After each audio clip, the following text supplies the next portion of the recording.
we're going to get off YouTube and go to Rumble now. We got Alec Baldwin, we got Musk, Tesla, we got AI, we got Second Amendment, we got Murtaugh, we got Trump lawyers, we got it all. And we got some Canadian stuff. I'm gonna end it. Oh yeah, on they're YouTube, screwing people. over Jeremy. They're screwing over Jeremy. Oh my goodness, 7,000 people. They're trying to debank people. We're off YouTube. I forgot. Everyone, go. You know where the link is. Robert, let's just start with Jeremy, because I've never done this before, people.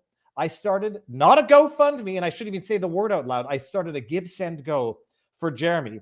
Jeremy Mackenzie, founder of Diagolon, not a popular guy because he's done some objectively stupid things. He's said some objectively stupid things. He's an unsavory character to the political elite. He's a political dissident, period. Whether or not he's said things that are terrible and atrocious. But Robert, in our locals community today, I shared that class. I think it's a classic skit, but I can understand how some people don't like it. Will Ferrell, when he was the boss, Mr. Tarkinian from SNL, when he was interviewing Pierce Brosnan, and he's like a nice, passive, beautiful boss. And then someone comes in and he blows his temper, and it just goes escalating from there. There's a joke in that skit, which is not much different than the joke that got Jeremy Mackenzie in so much trouble for. One is not funny. One might, contextually might be a little bit more comedic.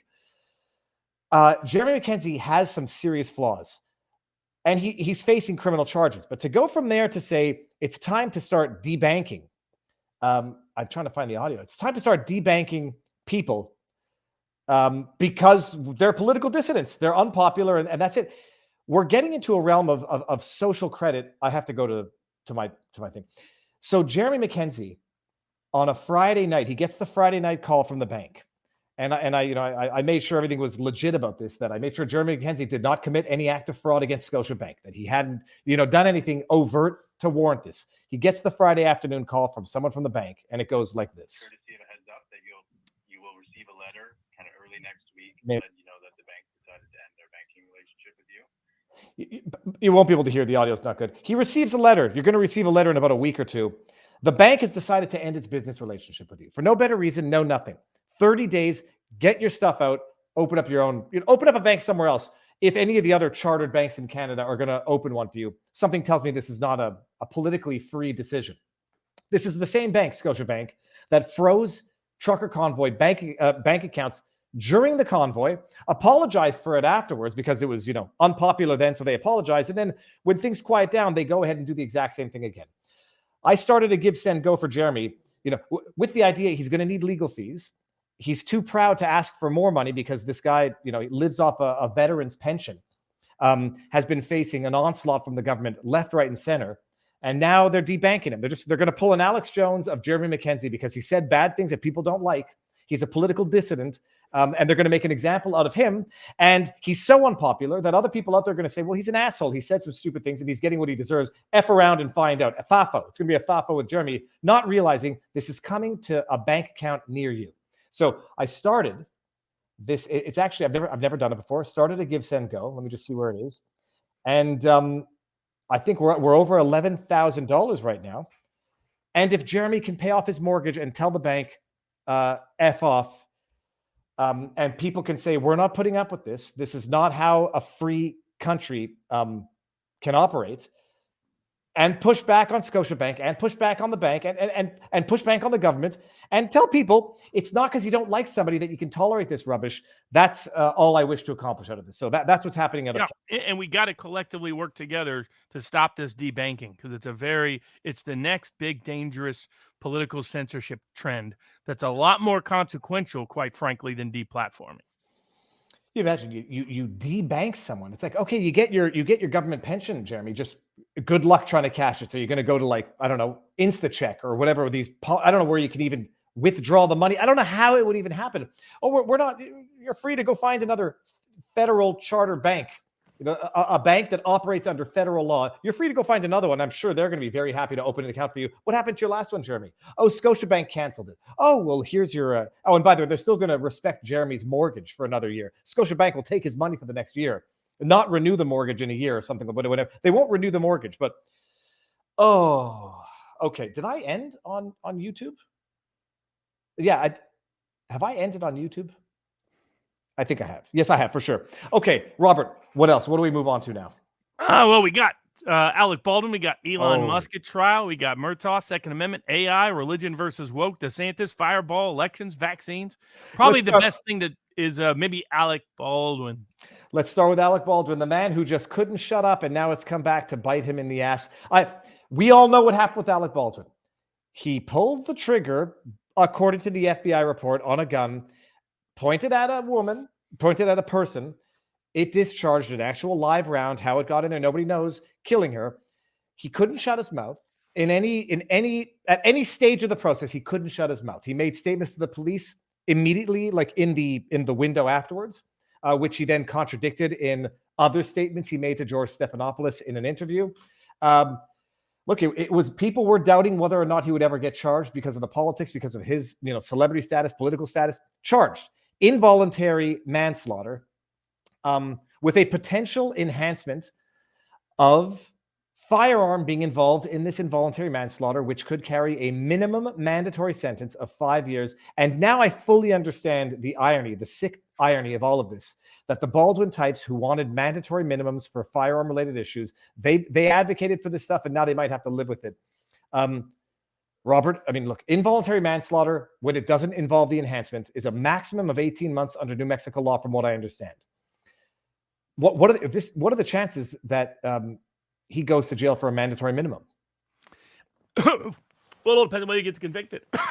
And I think the three elements of involuntary manslaughter in New Mexico, aside from obviously killing a person, is that you should have known of the danger involved, you willfully disregarded the danger involved, and willful requires that you know the harm may result from your conduct.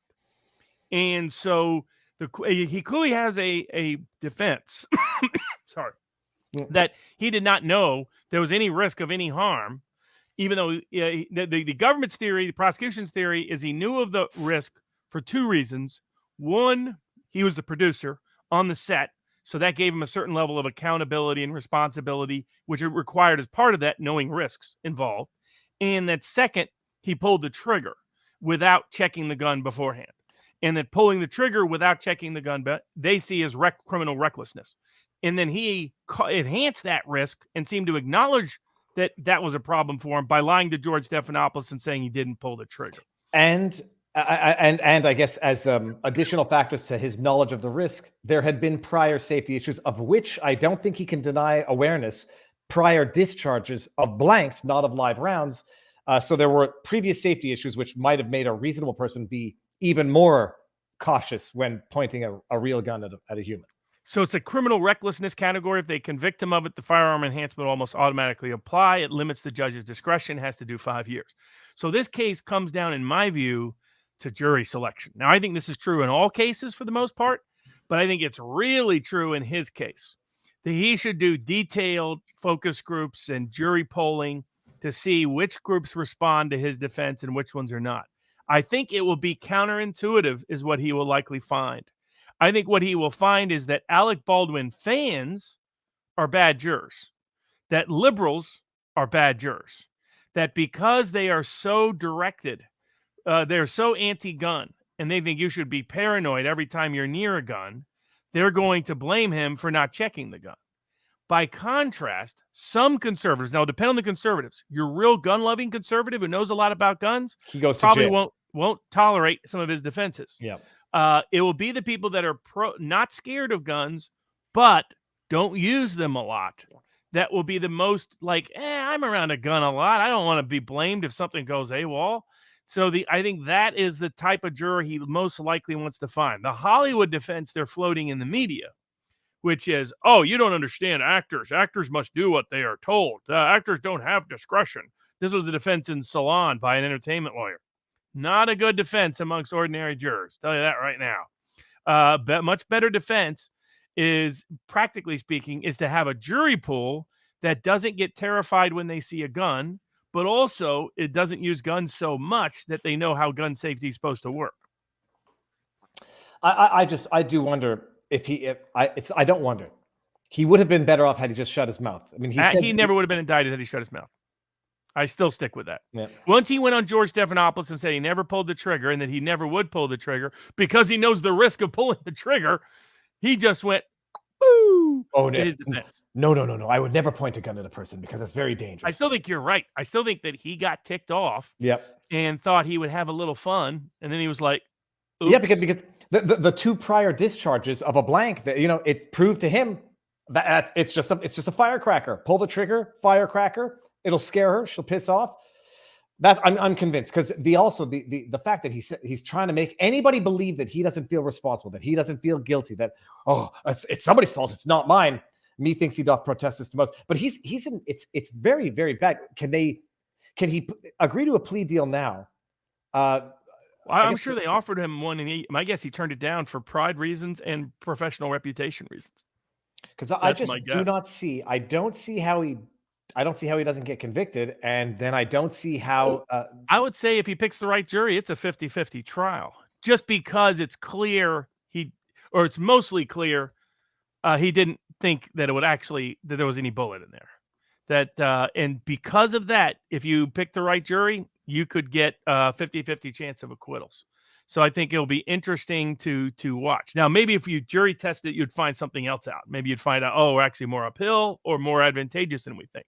That's where I highly recommend that for all defendants to have that kind of available to them. But at a minimum, it does prove one thing. In general, I agree with some of the Baldwin supporters. Always stand behind Alec Baldwin. Well, that's you blew the joke. I stand behind Alec Baldwin. That's the joke. I just want to read one comment here. It says some dumb A55, which is supposed to be an S, says Rumble sucks, Viva sucks. On Rumble while watching Viva on Rumble. But it says some again. dumb It's okay to troll if you pay the toll. Well, there's no paying the toll here. That's just a troll. But I think it's a joke because there's irony in being on Rumble, watching Viva, complaining about Rumble while watching Viva. Robert, what happened with Musk? I didn't follow that this week. So this is the big Tesla stockholder suit, billions of dollars at issue. This is back when Elon Musk on Twitter said that he was thinking about going private and that he thought he had secured funding. So what happened is the stock went up, took a big spike. Then it turned out he wasn't going private. He didn't have the funding and took a big hit. And so for the people who had it during that time period, their argument, or who bought it before it went up and got stuck when it went down, it depends on which class it is, but it's the class of stockholders who say, I lost a bunch of stock value because Elon Musk said something that wasn't true, namely that he had secured funding. The judge has already issued summary judgment on whether his statement was true and whether it was reckless for him to say it. So some of his affirmative defenses are already gone. The trial is mostly about causation. A little bit, they tried to get into a little bit of challenging the underlying premise that the statement was false, because he had discussions with the Saudis about taking it private. And he tried to subpoena the Saudis. It's very difficult to subpoena anybody foreign for a U.S. court. And ultimately that was unavailing and unsuccessful. So they're not going to testify. That would have been interesting at trial. So instead, now he also moved to transfer the trial. He said, I can't get a fair jury in San Francisco because of all the media attacks on me over the last 6 months. Now, I think he would have been better suited had he really documented that. Again, almost nobody's doing this. Even most people in the January 6 cases are not doing this. Do a public opinion poll that proves it. That proves there's a massive gap between the jury pool and the trial, the courtroom they're holding the trial in, versus the alternatives. When they don't do that, they let judges off the hook. Judges just don't like to transfer venue for any reason. This judge didn't either. That he's preserving it for appeal purposes. He actually testified this week. And the main defense is what was the cause? Is causation. So they're like, look, the stock could go up simply because he wanted to take it private. And that, in fact, was a true statement. It was the secured funding part that has been ruled to have been a recklessly false statement.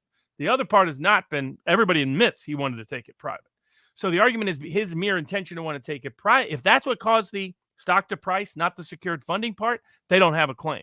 That appears to be the core of the defense at the trial, even though, my understanding from jury selection, there were a lot of jurors who were very hostile to Musk because of how he's handled Twitter at making it a free speech zone. And because he's laid off a bunch of Twitter employees, he moved Tesla out of California. He opposed a lot of the COVID policies, etc. San Francisco is just I can't imagine he getting an impartial jury in San Francisco. I've tried cases in San Francisco, and I just can't imagine he being able to under these circumstances in a case that's become politicized. Now, the irony is people that held the stock after this time frame all made tons of money. So I always find it a little weird when you can bring a stockholder suit over this little time period when if you actually held it, you did just fine with Tesla. That was part of the way he won that one Delaware case. He faces another Delaware case over whether his compensation package is excessive. He's facing tons of legal cases. But this is a PR case, also has billions of dollars at risk for both Musk and Tesla. I think that, we'll see. The key is what caused the stock to go up. Was it that they really thought it was about to actually go private because he had secured funding that he actually hadn't? Or was it because they thought, hey, this is a great idea as private. I could cash in. Whoever wants to buy it private will probably pay a premium like Musk did for Twitter, and I could cash in. So I think it will come down to jury selection if they're able to filter out the biased jurors enough or not. Speaking of appeals, actually, we didn't talk about it beforehand, but Derek Chauvin's appeal. So he's appealing his conviction on the basis that couldn't possibly get a fair trial in the venue, in the jurisdiction where certain witnesses were waking up with pig heads at their former residence, severed pig heads on the front lawn. It's a short process that they have to request an appeal. I'm reading like 15-minute arguments, and that their argument. The oral argument is short. I mean, the length of time for a typical appeal is years, but for the actual oral argument, they typically only give you between 10 minutes and 30 minutes per side. What do you think the chances are of him succeeding on this appeal? I mean, it's politically, it's died down, but this is probably the most political charged case ever. It's not like a judge is going to reverse the conviction quietly in the night without there being another Summer of Love 2.0. Nil or? Well, the Minnesota Court of Appeals, I think, is not his best shot. They've issued many bad rulings on many of the precise legal issues in other less political cases. And on political cases, they've been really bad. I think his only shot is if the Minnesota Supreme Court were to take up the case. I think they have enough cover because Chauvin's serving a bunch of time no matter what. If they reverse all the charges here on the federal side, he's already doing a bunch of time that he pled to. So there's no appeal on that side. So if they're conscientious and care about the law, then and care about the justice system, then they will reverse Chauvin's convictions on at least several of the key counts for the reasons we discussed previously. But I don't anticipate that they are that conscientious at the Minnesota Court of Appeals, sadly. Well, I think, you mentioned it that way, that he's going to spend decades behind bars anyhow. I think they're going to just say, well, then there's no need to overturn it.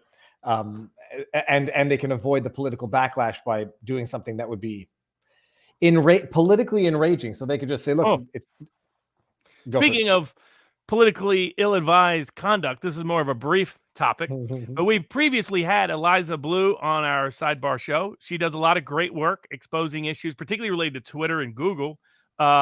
Previously, promoting we're on Rumble, so pedo behavior, promoting child sexual abuse content on their sites. And so credit to her still for the good work she does on that. Now, with a caveat of this, somebody made a couple of people, Brittany Ventney and the Quartering and a few others, I think the Star Wars girl talked about it too, reference that, she has some old videos that are up of her, some rap videos that I guess she doesn't like, the image of her in those videos. I mean, they're flattering images, but I think she thinks of them as exploitative and non-consensual. The problem is when you are a public figure for which someone has released a public image on a public platform, if somebody else references that or cites to it, there's nothing illegal in what they're doing at all. Apparently, she has called it illegal, and apparently she's, Elon Musk, to his credit, has developed a relationship with her to try to deal with the issue of child porn on Twitter, which is very important. I guess some people at Twitter, took either her statements or somebody on her behalf to suspend the accounts of Brittany Ventney and suspend the accounts of the Quartering when they did nothing wrong. And I don't think she's it's a Barbara Streisand effect what she's doing. If she wants, It's in my view, her past is her business. I don't care. I like the work she's doing right now today on fighting these issues. What I don't support is her is her or her people or people in support of her misinterpreting the rules, misinterpreting the law to suspend accounts like the quartering and Brittany Ventney. This is a bad, but it looks bad for her too. it looks going to be a bad Barbara Streisand effect for her. well. First of all, people were, I don't know. I saw tweets that Viva, you have to chime in. First, I don't have to chime in at every. I don't have to chime in about nothing. That's like we were yipping about the Jack Murphy thing. It's like Well, I don't gotta chime in. No, if Jack Murphy wants to do things involving his rear end and whatnot, that's his business.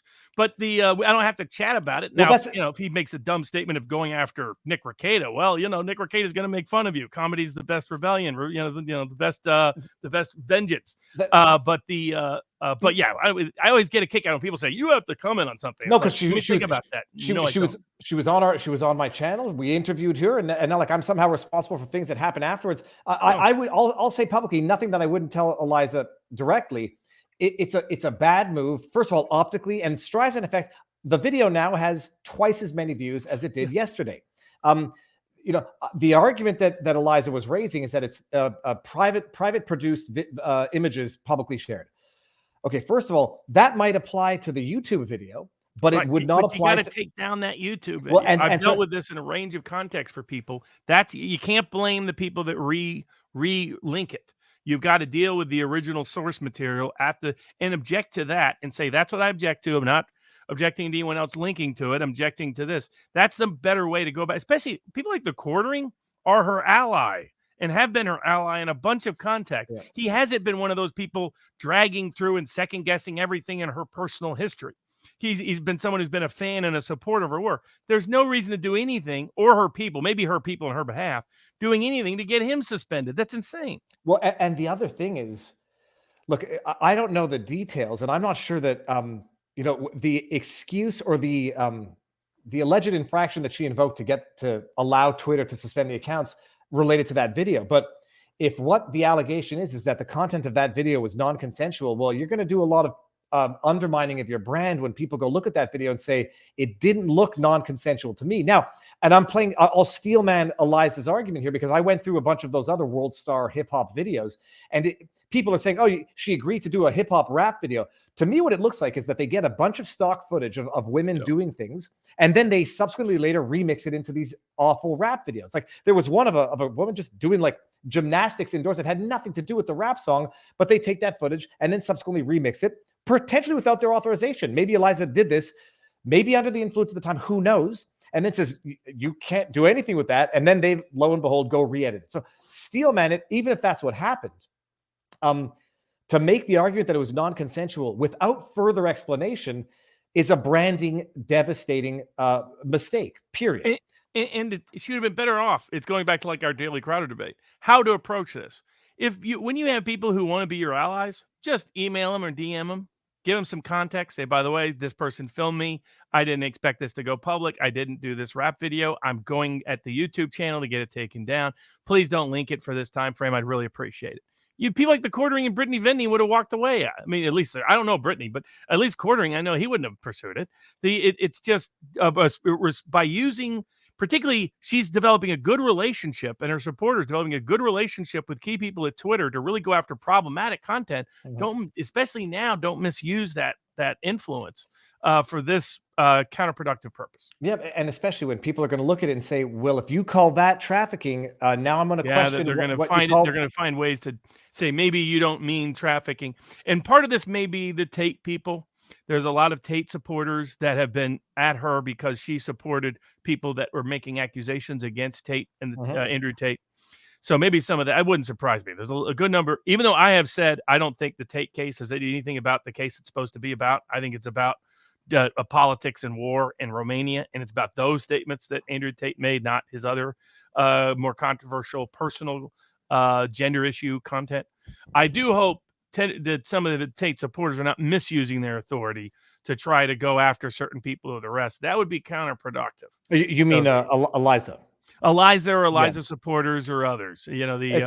Some of it has a little bit of those fingerprints. It was like my first reaction to Jack Murphy stuff. Now, he kept acting out in such a ridiculous way that I quit. I started making fun of him myself. But and it wasn't just because Drex and Rekieta's routine was brilliantly funny and Yeah, comedic. brilliantly funny and brilliantly profitable for Oh yeah, it was Rekieta. great. I mean, well, Drex could do a perfect imitation of. No, the other night they were on like a Friday night fun show, and I was like, hey, maybe I'll hop on. And then they got into one of those conversations that I was like, I don't think I'm gonna. This is not the. Not only is this like not for kids conversation, it was just not a conversation. It was one of those Rekieta conversations. So I was like, God bless, but I don't think I want to be on the same screen at the same time that they're discussing this issue, in particular. No, it's even when Eliza was on and we had the discussion, what are we understanding when we say trafficking?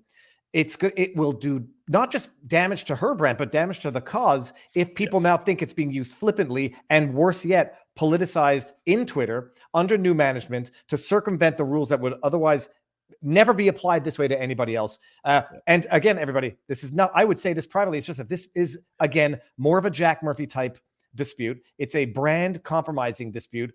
What would have been the best way to deal with it? The video's not that bad. And yeah, just honestly, it's really ignore it. If it was something that, like, let's say you had made that video for your boyfriend or somebody, and then he'd sold it to somebody, I get the objection. Yep. I totally get it. I get that very personal reaction. That would be revenge porn. And now the question is, right. was this? Right. And sometimes it is hard to get that stuff taken down. I've represented other people that have tried to get that stuff taken down, and it can be difficult.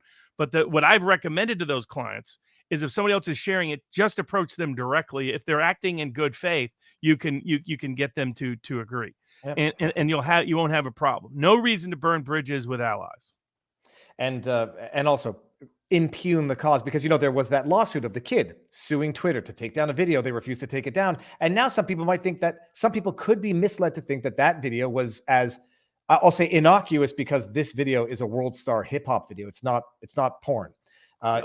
Someone might be embarrassed by it, but it's not CP.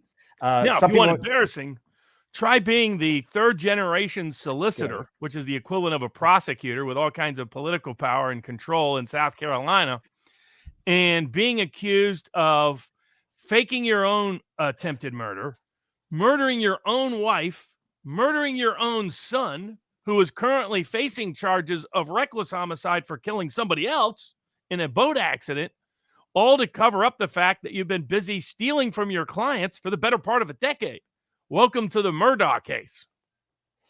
Robert, this is the stuff of hush hush. I'm just gonna sit back and listen, because you're gonna tell this. This is what's his name? The novelist that you always James Ellroy. James Ellroy. I was gonna say James Ellroy. This is a James Ellroy story. What the heck is going on? So, I started watching this documentary. I forget which channel. Maybe it's Netflix. Maybe it's another one. It's like a 4-part one. And then, I still have my mom's curse. So when my mom had doubts about a book or a movie ending, she would read the ending first. I still do that. If I'm watching something, I'm like, I don't know if I like where this is going. I'll check to make sure I know what the ending. And if the ending is crap, I'm like, screw it, and I don't watch the rest of it. But so this one was like, first it started off about the power of this old money. It felt like a John Grisham novel too. You're waiting for like that frontline voice from Pelican Brief to come on. The young lawyer who just cared about the Pelican, and begins the beginning of the movie. The same thing here. This old money South Carolina family. Some people ask, why is Trump putting Lindsey Graham on his committee? Because he wants to co-opt or prevent or block Nikki Haley from contesting South Carolina. Again, I'm not a Lindsey Graham fan. He was over whoring for war again over in Ukraine again, but doing everything possible to trigger World War III. But that's because the Murdaugh case tells you a little bit about how South Carolina tends to operate. Its politics is old money. There's some folks down there still think they're running plantations. And so the Murdaugh family, a lot of power, a lot of control, always a lot of controversy over how they manipulated that power. So when his son was charged, there were a lot of people in the community that said his son's going to walk. And around the time they were saying his son's going to walk because it's all this family runs this whole county. They run the whole show. They've gotten fabulously wealthy while they've been the solicitor and the public prosecutor. The solicitor is just gives you an idea, old English construct. And you don't find many solicitors' offices in America. you do in places like the deep south of South Carolina, because it's a whole different world down there. I remember traveling to the Mississippi Delta, and it looked no different than the 1930s. No, that was back in the 90s, so it may have changed since then. But this gives an idea for the mindset down there. And so I think Rekieta said he's going to be covering the trial live, and it's coming up. I would love to have watched the Elon Musk trial, but it's in federal court, so they don't allow you to watch it. But the Murdaugh case is apparently going to be broadcast. It's because of the political pressure. So his son, what happened was a boating accident. And in the boating accident, his son got stone drunk, and his son was one of those angry drunks. I'm like, until I met, I won't say who, until I met a certain, I'd never met angry drunks before. I only knew happy drunks. So when I met an angry drunk once, I was like, whoa, this is not fun at all. And so the kid apparently was an angry drunk, drove the boat into a bridge and killed a young teenage girl. And he ended up being charged. His father tried to manipulate the case, tried to do a whole bunch of other. Drove it in on purpose, not by accident. This was not clear. He was just angry and drunk. So it's one of those, but clearly reckless. And he tried to pretend he wasn't driving. They tried to blame it on a working class friend of his. So they tried to do that with pressure at the hospital. But my guess is what was really happening, as it turns out, is that the father was probably terrified that his son's case might open up the case into the father. So the next thing you hear in the news, the father, the mother, the wife of the defendant, and the son that's being prosecuted, both are shot to death. The father calls it into 911. Not long after, there's an attempted murder of the father. The apparent attempt is to make it look like somebody's targeting the family wrongly in an overreaction by this bitter, jealous, envious community. But then what comes out is that the law firm has fired the father of whom he's a name partner, because it turned out he'd been stealing for years from his clients, and then apparently started stealing from the other partners too. Classic lawyers. You can steal from the clients, but you can't steal from us. You got to be reasonable. So he's out the door. And then they dug in and they started figuring out the only explanation for the attempted murder was that it was entirely a setup, a fake attempted murder to garner sympathy and distract from these other investigations.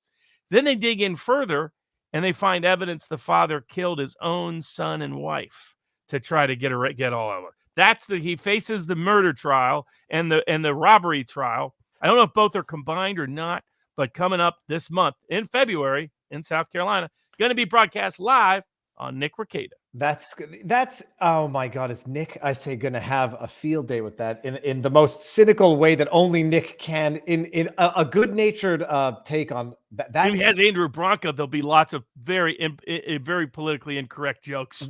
I presume the evidence, I know nothing about the case. I just presume that the evidence is pretty clear cut or pretty damning. Clear as far as there's a lot of controversy over a shirt that he apparently had blood splatter on it. But there's apparently a Fourth Amendment controversy and evidentiary controversy about the admissibility of the shirt. So we'll see. There's obviously a jury selection case too, because there's been a lot of media attention in South Carolina about the case. But yeah, a little bit. I mean, but down deep, it just shows you most prosecutors are sociopathic murderers. And I think Rekieta is happy to be covering that because the Dumpster Brothers case is not going to be live streamed, from what I understand, or live broadcast. No televised. Again, I think the whole world would be better if our courtrooms the world could see. Absolutely. Yeah. I mean, they would see what a clown. What was the trial that we were just watching? Oh, the Alex Jones in Connecticut. I mean, everybody saw that. As much as that trial was set up to produce a result, it still was an utter embarrassment, if not, an outrage. Robert, do we do a little quick one about the Fireball lawsuit? Oh yeah, sure. That's one of the fun cases of the week. But it seems like a no-brainer is that Fireball passes itself off as whiskey. It says, I'm looking at a label and here. And at the liquor store, it sells little bottles of cinnamon whiskey. Yeah, it says cinnamon whiskey on it. It's disgusting crap. I don't know who would buy this. And it says whiskey with natural cinnamon flavor. That's Jägermeister. That's the stuff that when it comes up, if it ever comes up, oh my God, does it burn as much coming up as it does going down? And you'll never have cinnamon again for your life. side note, I was playing poker one time with a friend, and he kept on filling up our glasses with lychee martinis and filling it up like it was a cocktail, but not like a cocktail, filling it up like it was Kool-Aid and not a martini. And I'm sitting there drinking, playing poker, and I stand up, and it was as though someone had slapped me in the face with drunkenness. Like I went from being normal to being incapacitated drunk. I vomited up the lychee martini all night. I could not smell lychee for the next decade without it really making me want to puke. Go out and enjoy that whiskey cinnamon. You'll have a similar experience. Don't do it. Drink responsibly. The lawsuit is that it's not actual whiskey, because whiskey is aged, distilled, goes through more regulation. Well, this is malt crap. And it's what they're selling in the grocery store. What they've done is, so what they're selling in the liquor store is still whiskey. But Fireball got the idea, why don't we sell it in the grocery store? Now, of course, you can't sell liquor in the grocery store. So they just sold it and made it look like it was identical to the whiskey bottle they sold at the liquor store. And so people were like, oh, I can get it cheaper at the grocery store, not knowing they weren't buying any whiskey at the grocery store. So just as you know, a malted product, which is not, in fact, has no whiskey in it. Now, the one they sell at the liquor store does have whiskey in it, but the one at the grocery store does not. So now they got facing a class action for lying to everybody. Well, so look, to me, that's a no-brainer. I mean, it's a no-brainer. What's the percentage maximum to be sold at grocery stores? It depends on the state. In some states you can sell on different days. Some states has to be this. Some states has to be that. Some states you can only sell at the liquor store. Some states you can sell some of it at the grocery store. It all varies by state. No, because I think like they brought the percentage down so they could sell it at grocery stores, not liquor stores. No brainer. But how do you sanction? Like, how do you attribute damages to this? Like what their profits were by misrepresenting it? Yeah, I presume it'd be unjust enrichment kind of claim. That people wouldn't have bought it if they would have known that it wasn't whiskey.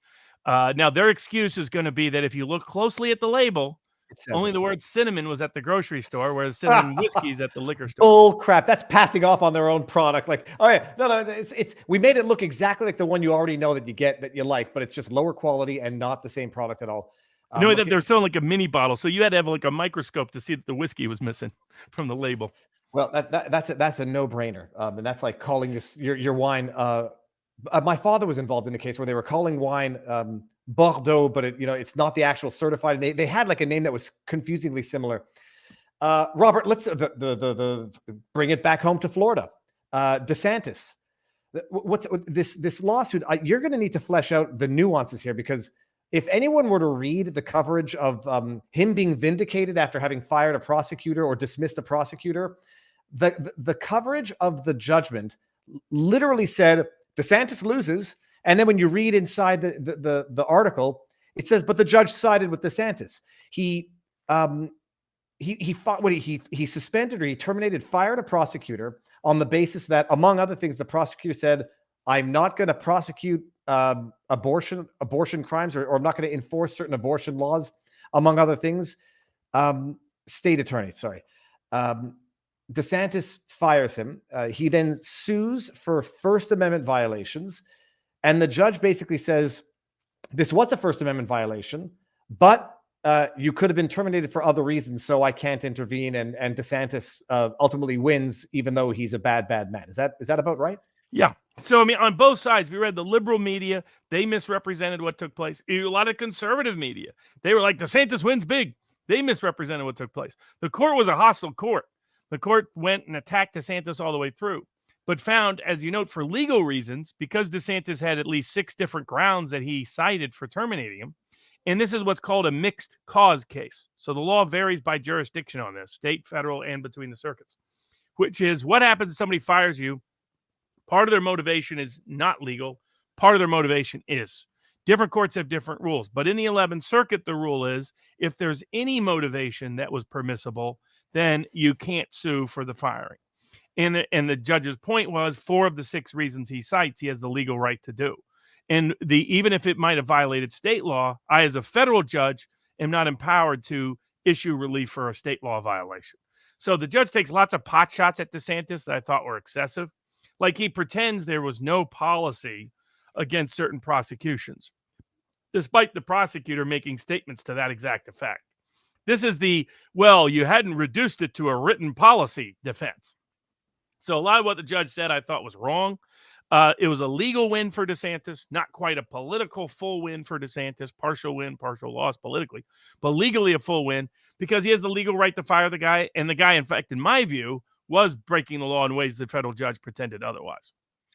Is it one of those cases where less would have been more? Like, did DeSantis need to motivate Yes. the firing? He needed to. But he wanted the political bounty, the political benefit of publicly firing this guy for a whole bunch of reasons, and he wanted those reasons as part of his public record so that he could politically benefit from it. And so that was inevitable in this context. All right, because he's not running for president, Robert.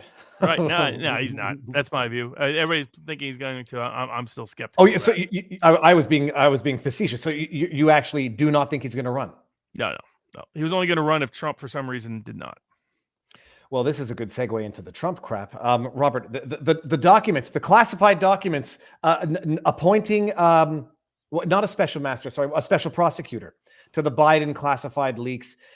First, I want to stop right here and just say that Karine Jean-Pierre is the worst press secretary in the history of America. Like, in retrospect, I now like Jen Psaki compared to Jean-Pierre.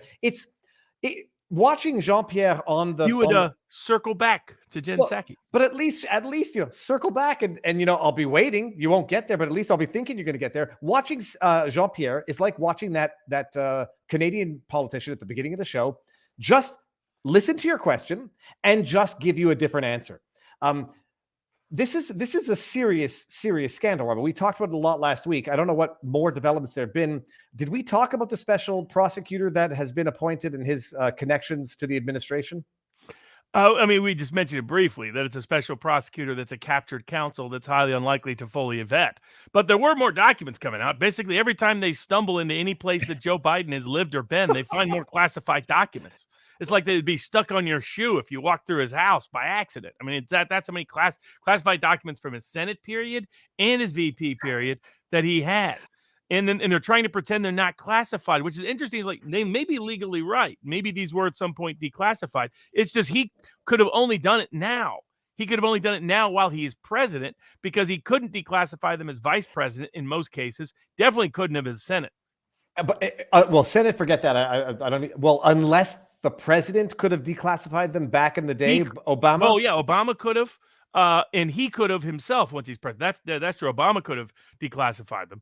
So but they were trying to say, well, there's classified markings on them. And I was like, that's interesting because in Trump's case, when Trump said they were declassified, despite them having classified markings, you said that didn't matter. Suddenly now Biden says that, the classified markings mean nothing. So like I said, whoever exposed this, more evidence came out supporting the thesis that proposed last week on the show, which was that this was a white hat intermediary actor. It turns out Chief of Staff Ron Klain is going to have to resign because of his complicity. So what happened is they planned on. Why is Klain resigning? I try to read it. I don't understand. It's just like, okay, well, we're embarrassed, so somebody's got to resign. What's he purported to have done that merits his resignation? He led the cover-up at the White House of this information from public disclosure. Okay. That's purportedly the backstory. And that rather than him being outed and put on the hot seat and everybody know he did that, he's just stepping down before the heat can come on, and he'll cash in, by the way. Like Jen Psaki, he'll get a nice fat contract because he knows everybody at the White House. That's the best way to be chief of staff. Be there for a couple of years and then go cash in while the president's still there so you can make all the money. So I'm not sure he's going to be hurt that much. But what it shows is there was a sophisticated effort to cover it all up. Somebody along the chain got wind of it, leaked it to the press, and that's what sort of created the issue. Now, Mark Robert has a different thesis that was along my earlier thesis that they would try to take Biden out in some ways. And he thinks this is part of an escalating effort to remove Biden. And maybe it is. Legally, now my view is I have the same defense for Biden that I had for Trump, which is that I think this is all overblown. Now, the only difference would be this. If he was using classified documents, sharing them with his son and family members in order to monetize access to that information, that would be a whole different animal. Yes, or if his son had gotten them, or if someone else had gotten them because his son did something because his son was banging random hoes. Well, his son was his son actually paying $50,000 a month for this house, or did he just say he was for the purposes of some application? Like, that's where we'll see if Republicans do meaningful here. I mean, the Democrats set the precedent. get all the tax records. Those are now public records, apparently. So if those are the new rules, well, the new rules, get the tax records, get the financial records, get the bank records. Who was Hunter getting paid by? And how often was he kicking up 10% to the big guy? Because that looks like money laundering in exchange for access to classified information and other information, monetizing access to his father, the senator, his father, the vice president, that in ways that probably jeopardize national security. If we take the confession through projection filter and look at everything they accuse Trump of, that would be exactly what Hunter Biden is guilty of. This is my other question, Robert. First of all, I agree, and I think 100%. Second question, they tell Biden's lawyers to stop looking for documents, and they continue to do it nonetheless. And some people suggest that indicates interference or obstruction. I'm sure they're going to argue it's just assistance. Are they actually are they defying any sort of Department of Justice order by doing that, by continuing to look for documents? And is the real possibility that they are finding them for the purposes of collaborating and removing stuff that they might not want anybody to see still? That's possible. I'm going to read one Rumble rant, Robert, because you're going to like it. Grunt 167. My name is Robert, and I'm a milkaholic. I can't stop drinking milk. From AmosMillerOrganicFarm.com. Best milk in the world. Farm fresh, right from the farm. And I'm screen grabbing all of the Rumble rants. I'm going to do it during a Locals Live tomorrow, so we're going to get to those. Okay, Robert, what do we move on to now? Oh, we got the Second Amendment cases, so we got a bunch. Okay, go for it. I mean, I know the one that the Supreme Court is not intervening on an interlocutory basis to stay application of these new regulations that New York imposed after the Supreme Court victory to circumvent the Second Amendment victory that Supreme Court decision was. New York comes in and says, we're going to make new legislation. It's going to create safe spaces in a variety of areas. It's going to create incredibly onerous bookkeeping obligations for gun sellers, which they say is going to put them out of business if they have to go through with this. Supreme Court says, we're not adjudicating on the merits yet, but we're not granting interim relief. What did I miss, and what more is there to that? The other one was two cases out of Illinois. First was Illinois tried to pass a big gun ban, and a whole bunch of sheriffs throughout the state said, no thanks, we're not obeying this. We think this violates the Constitution. They filed suit, and they got an injunction against the initial enforcement of that gun ban. The other case in Illinois, Seventh Circuit reversed a federal district court dismissal because what had happened was if you were a daycare provider, again, they love to link licensures and taxes and federal funding to ways to control people in ways the Constitution is not supposed to allow. But here what they said is if you operate a daycare, you can't have a gun on the premises anywhere, even for security purposes. So some daycare owners sued and said, including because you also have home daycare places where people are in their home. So if they were going to operate a daycare from their home, they had to remove all guns from them. They're like, this violates our Second Amendment rights. District Court dismissed. Seventh Circuit said, in light of Bruin, the Supreme Court, the big Supreme Court decision reversing the New York's laws, the federal district court needs to reevaluate this to see whether, in fact, this conforms to the Second Amendment under the Bruin precedent.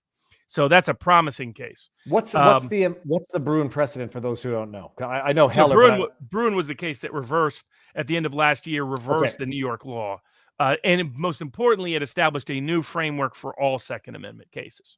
That have, like much of the New York law has already been enjoined by a range of courts. Not all of it has. And there's been a range of injunctions issued throughout the country against a range of laws in this context. And we're just seeing, and this is just the latest example of another law that will be reevaluated in light of Bruin, hopefully productively. And then, but it hasn't stopped the ATF from trying to redefine what is and isn't a gun in order to basically make a criminal out of half the country. And so that's going to go right into the federal court process. We'll discuss that in more detail once the lawsuit gets filed challenging it. My understanding is that's imminent. So once that's filed, we'll break it down in more detail. But trust me, a lawsuit is coming on what the ATF has done. Remember the ATF's determination. The rule set on bump stocks got enjoined by the Fifth Circuit Court of Appeals. The ATF's attempts to redefine guns in other contexts got enjoined by other federal courts. So this is just the latest effort of the ATF, and it is likely to be overturned again by the court system because the ATF doesn't respect the Second Amendment. All right. Interesting. Robert, they can't find the leaker. They can find a grandma in Alaska. They can find They can find everybody, and they can find them 18 months later. They're pressing charges against military members for their role in January 6th. For being there for like a half an hour. Yeah, that's even if you could.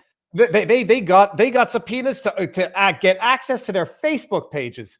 The guy's name is Coomer, which is an unfortunate name, not because of what it means to be a Coomer, but because of the other Coomer there from Dominion. They can find all of those people, and they can deploy all the resources on God's green earth. They can't find the leaker, Robert, either because there's too many, or because they're not looking, or because it might be the justice himself. I don't know. I'm saying that. What's your take? Is it because there's too many people, too many suspects, they don't want to find them, or it's the judge himself? I think were you on Megyn Kelly about this? No, I didn't talk about this on Megyn Kelly. I was talking Alec Baldwin, and we were going to talk about. Okay, yeah.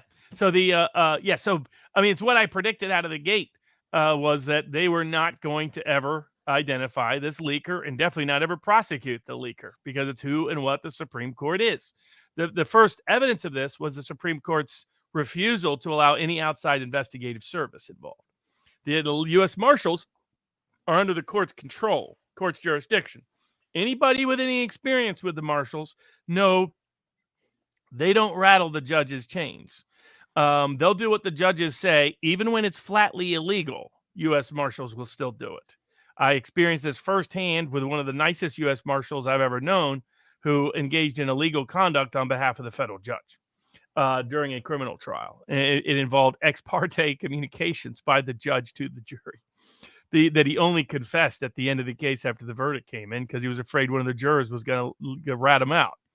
But he was known as Maximum Moody, and he ended up giving a minimum sentence to my client because he got caught doing it.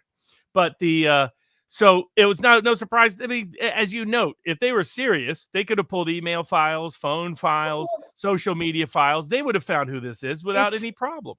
First of all, I don't recall, how was the draft leaked? Was it a hard copy or was it digitally? Because either way, there are very, very easy ways of narrowing it down, pinpointing it, time, location. When was it printed?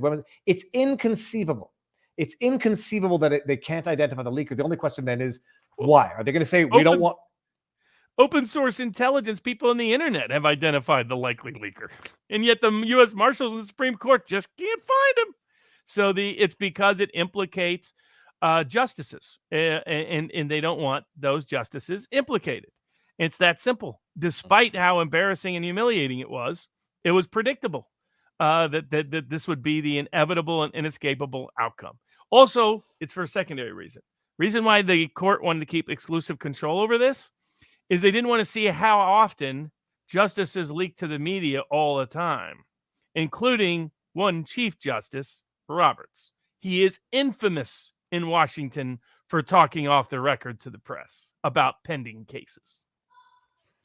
That's this is one of those hush theories, Robert, that I very much I can be very easily persuaded by. That's phenomenal, and that's it. So it's just done. Everyone move on. We don't know who killed Epstein. I'm sorry, Epstein killed himself. We don't know who did it.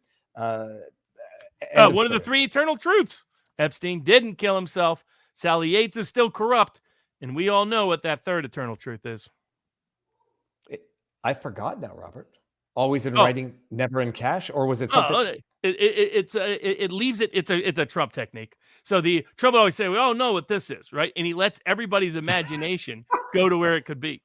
Sally Yates is corrupt. Epstein didn't kill himself, and the third one is something that everybody down deep knows to be true. For the love of God, I'm going senile. I'm going to the chat here. Someone says, "Okay, I can't. I'm not reading that one." It was my favorite closing argument story from an old school LA lawyer who also explained to me how corrupt the complex court division was in California. But he said that, which I was shocked at the time, and how it was connected to corrupt corporate arbitrations. But he said that his best ever closing argument was a case where his client was completely guilty. He was like, I couldn't even think of a defense. And so I just went up to the jury and said, we all know what really happened. We all know my client is innocent. Sits down. The jury came back and acquitted. And they were all debating him. Hey, was it this? We all thought it was this. We thought it was that. That was the genius of it. Robert, what was it? Trump won? Is that the third eternal truth? What is it, Robert? That's the goal of it. If you never define Oh my it, God! You know what? if you describe it, you let each individual pick their own. We've done this for so long now. I thought we filled the third eternal truth. We haven't yet filled occasionally, should I say, this could be a third eternal truth. Oh, geez, Louis. Okay, because I'm just going senile. That's the bottom line. I blame the kids. All right, Robert. What I'm going to our list. What have we not? One of my favorite little eclectic topics. Briefly on the elections, Kerry Lake's appeal is still pending. A.G. Hamada has found some more provisional ballots that suggest he may have won in Arizona for Attorney General's position. That is still pending in the courts. And a good right to sue case over election laws about standing was found in the 10th Circuit that said, yes, because of the First Amendment implication on election laws, you do have the right to sue, and you do have standing to sue, which is good. There's a crazy standing case we'll get to in a second. But one of my favorite topics of this week was what happens when AI gets involved in the law. There's actually going to be a robot lawyer that's going to defend a case in court, apparently, coming up. I just saw the headline. I didn't read the details. Also, AI is being sued because an AI company is taking art and using it and creating AI alternatives to train its AI to help train other artists. And the artists are suing, saying, hold on a second. That AI work you're doing, that's just derivative of my work. And without paying me or compensating me. And so the question, and they're trying to use the AI exception as if it's its own creation for the work. So that'll be an interesting suit to follow, because in all these contexts, for example, could you sue, was it ChatGPT or whatever it's called? Yeah. Could you sue them if they defame you, right? What if they repeat a statement that's actually false in response to somebody's question? Could you sue the AI or the AI owner? And then what happens? What if AI did something legally wrong? How do you determine legal intent in the case of AI, artificial intelligence? Do you judge it by its algorithm? Do you judge it by its creator, by its owner, by its profiteer, or by it itself? I mean, how do you measure intent in AI cases? I'd go with all of the above, except for the last one: the creator, the programmer, and those who make money off of it. I mean, those are the only ones who can. Somebody did point out the actual third eternal truth is there is no milk better than the fresh farm milk from Amos Miller, organicfarm.com. That's what I thought the joke was going to be. No, and people saying 9/11 was that has never been the third eternal truth. But I know that a lot of people, oh man, once you go back and reanalyze history with what you now know, what's the latest on the vaccine front, Robert? Yes, several different ones. I mean, the military has reversed its vaccine mandate with one exception, with two exceptions. One, it's not reinstating people it's already disciplined. That will go forward in the federal lawsuits. It's also continuing to impose it on reserves. And so that will continue to be litigated in the reserves context. The second aspect, as was one of the questions in the replies on the Sunday Topics poll at vivabarneslaw.locals.com, was what about the use of vaccines in our food supply? And that's going to be its own question. And what they're going to try to do is induce farmers to do so, and then say my meat is safer because it's vaccinated. And so now there's some doubts about the ability, whether that could cause the vaccine to leak into a person by consuming that food. There's disputes about whether that could actually happen. There's plenty of people that say, no, it can't happen. There's other people who think it could. So there's that issue. I would say legally, whether or not you can sue is whether or not they mandate it as opposed to just recommend it. Mm-hmm. That will be, you could potentially sue. It kind of relates to all the Amos Miller cases about when do I get to pick my own, when is I as a farmer get to decide how my meat is made? When do I as a consumer get to decide what I consume? And when does the government control and dictate that? So, Robert, I wanted on that subject, I just want to bring this up. Some of you might already know it, but it's new to me. mRNA technology might have the ability, the potential to repair, regenerate cardiac tissue.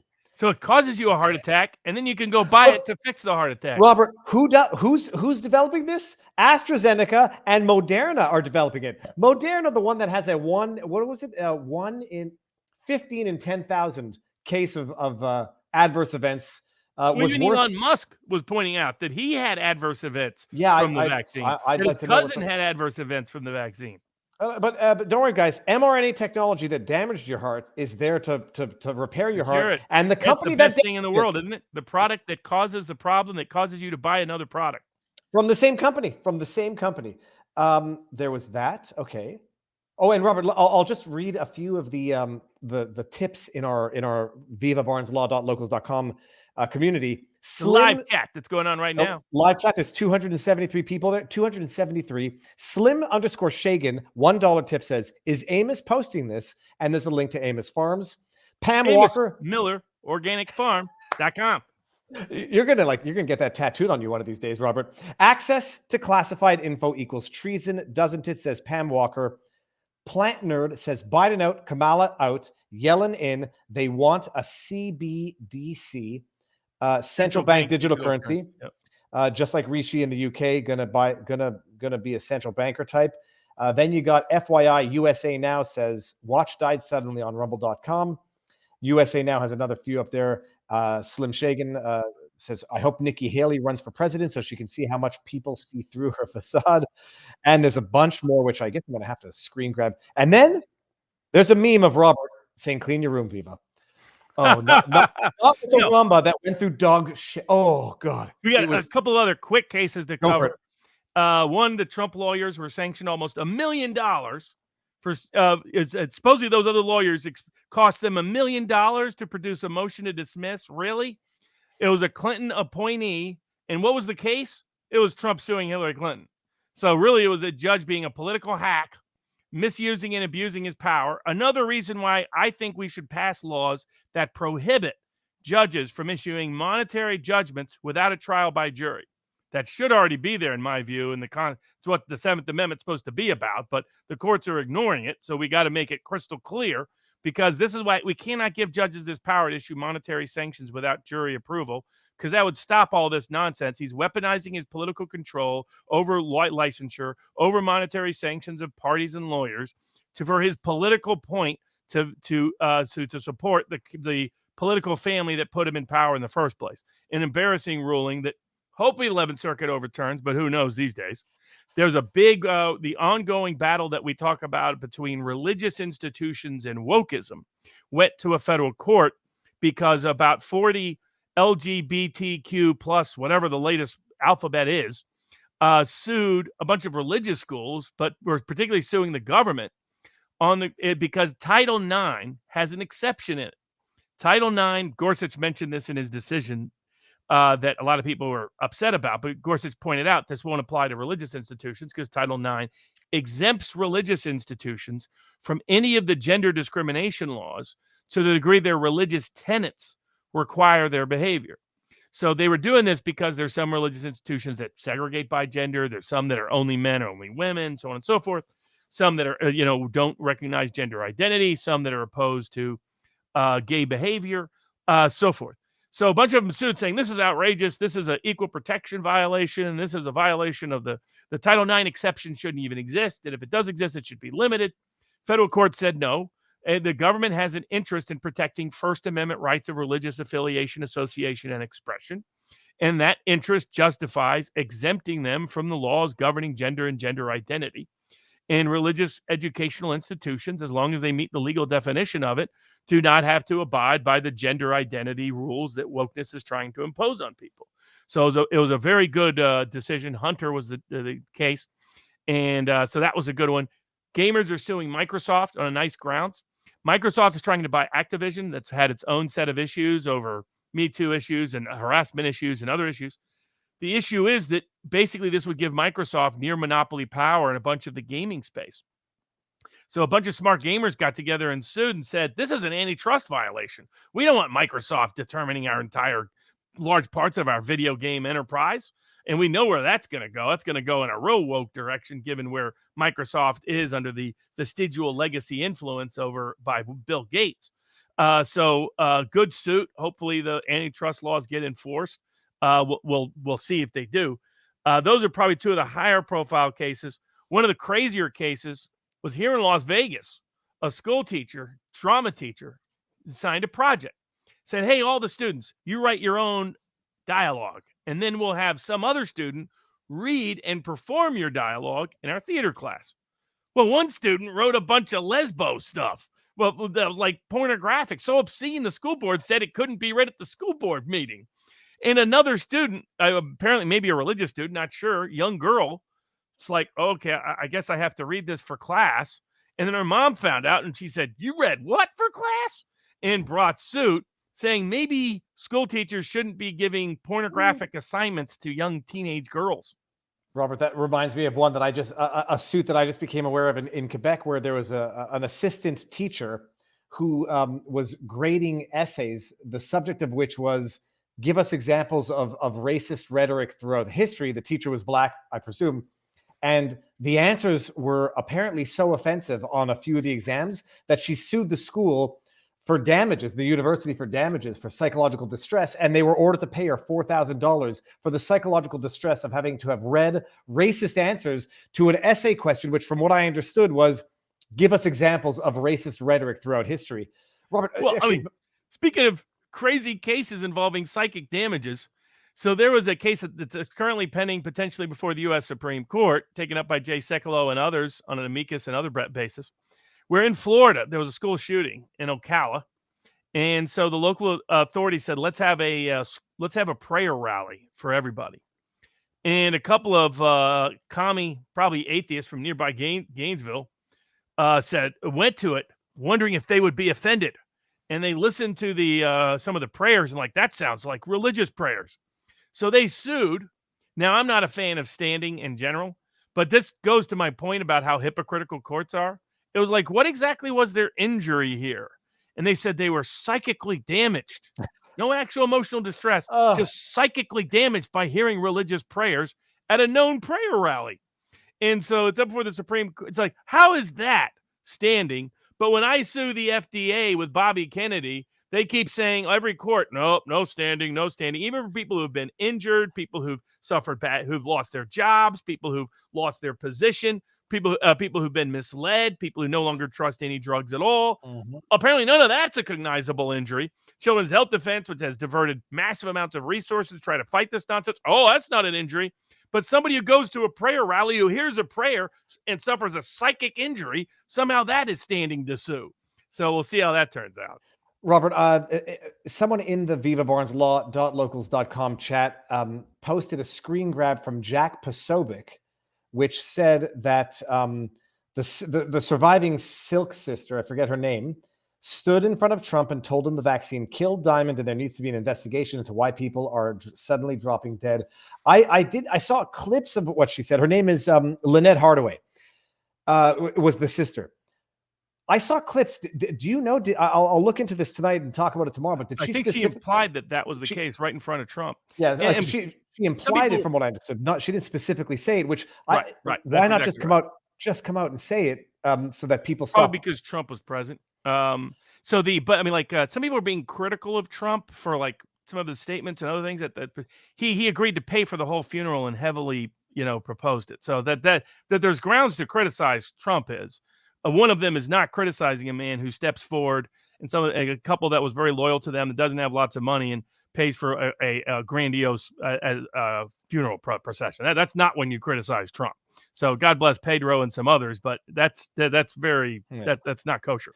Now, on the vaccine front, Disney is being sued on the grounds that they are so deeply in bed with the Biden administration and so historically tied to the Defense Department that their vaccine mandate was really, along my theories, or borrowing my theory from the Tyson case, that they're a state actor. And so it'll be interesting to see how that case progresses and proceeds. I think it's a tough reach given how the courts are limiting that definition of state actor. But I'm glad people are pursuing it. And there's a bunch of other grounds they're suing Disney for, of course, under Florida state law, federal violation. Disney basically completely ignored the religious accommodations for people under their vaccine mandate policy. Shows who and what Disney really is. Vernon Jones was a politician who decided to suspend some people he didn't like on Facebook, but he did so from his official account.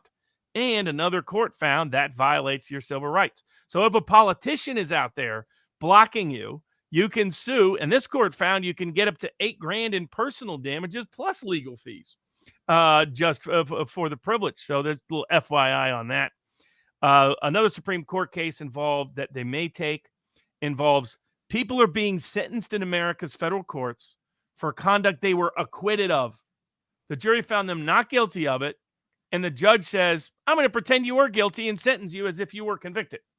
And hopefully the U.S. Supreme Court finally takes the case. A bunch of former federal judges have filed an amicus brief in the case saying this is outrageous. This is a Sixth Amendment violation.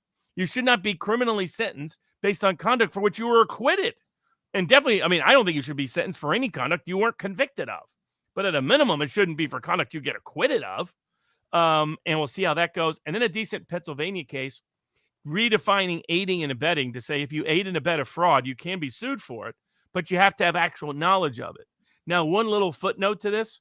Why did the court suddenly express concerns about the misapplication of aiding and abetting law when they've been ignoring it for decades? Because this was a lawsuit against banks. And all of a sudden, the courts were like, oh, hold on a second. Banks getting sued for aiding and abetting fraud? They could probably all be bankrupt because that's all they do is aid and abet fraud. By golly, let's limit the definition of aiding and abetting now that the banks are involved. It's still good legal principle, but it tells you somehow how the politics makes the law. And Robert, what's the schedule for this week? Do we have a sidebar for Wednesday? Are you making any appearances in the upcoming week? I have no scheduled appearances. I don't think for this week. Just bourbon with Viva Barnes Law.locals.com. But we might have a special guest this week, and we might actually return the favor and be a special guest on his show. The one, the only Alexander Emmerich Jones wants to return to Sidebar. Boo, yeah. And okay, it's going to be good. Oh, so many questions. Okay, so we might do that Wednesday night? Yes. Okay. I'm getting a confirmation for him on time. Okay, beautiful. And then we'll probably do maybe even a long interview on one of his shows at some point this week too. 100% game. For everybody out there, I'm always reluctant to confirm it because if something happens, I don't want anyone thinking there's bad stuff happening. Jimmy Dore should be happening Thursday at 3:00. Oh, that'll be fantastic. It'll be. I've been boning up on Jimmy Dore. That sounds terrible. We've had some big sidebars, you know. I mean, with Glenn Greenwald, with Joel Salatin, with Robert. We have an amazing library. It's like this will live on, and if it's value added. Jimmy Dore is amazing. We didn't sell it all in a deal to sell our souls to the Daily Wire. I want everyone to know that people think I've somehow caved in for sponsors. The deal with Rumble. Nobody asks me anything, and by the way, I would have taken issue with it because nobody's going to tell me what I can and can't say. And if the worst thing is, you get the privilege of sponsoring a product that you use anyhow. This was not a sponsor for tonight. Hey, that's a blessing. That's not a curse. And if people think that somehow you're less beholden to crowdfunding than to sponsorships, anybody telling you what to think and pressuring you for saying something, that's pressure. I'm the free dog who might be skinnier than the leashed animal. Robert, I don't think we need a white pill because I think this has been a pretty optimistic episode, but give us a white pill for the week. Whenever I need a white pill, when I ever need a sort of a reuptake to re-energize myself, to feel good about the world and support a great family farm operation operating by traditional operation, I get myself some fresh milk straight from the farm, AmosMillerOrganicFarm.com. Best white pill you can have all week. That's going to be a pinned link, everybody. If anybody wants to go support Jeremy McKenzie on the Give, Send, Go, you're not supporting an individual you might dislike on a personal level. You are opposing the implementation of a regime that is going to bite everyone in the ass. It's not what we want in Canada. You're opposing debanking. Opposing debanking. They try to get away with it on a loathed individual. I don't think Jeremy's that bad, despite the stupid things that he said. They try to get away with it there so that it can become the rule. City of God. The first time is the rule. The second time is the exception. The third time the exception becomes the rule. And they're trying to make a rule of the exception of debanking. Jeremy, it's GiveSendGo.com/McKenzie, MacKenzie. Go do it. Everybody, one heck of an episode. It will be on podcast tomorrow. Clips will be out on Viva Clips. I will be live tomorrow. I will do the locals live to cover the Rumble rants. Thank you all for being here. See you within the next 12 hours, people.